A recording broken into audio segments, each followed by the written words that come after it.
SiteHUB makes managing and accessing your server seamless and secure with cross-site IP, your gateway to native IPv4 access.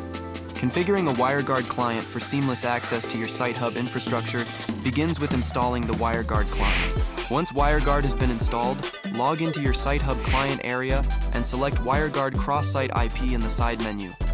From the Select Service drop-down, choose the server you want to assign a client IP to.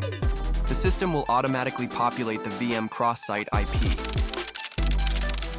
Once the cross-site IP has been assigned, take note of the IP and scroll down. Copy the available configuration and be sure to choose the correct endpoint, IPv6 or IPv4. You will need this shortly for the client configuration. Nearly there. Paste the configuration and update the address pair with the new IP allocated to you. Assign a name to the tunnel. Save and activate the tunnel.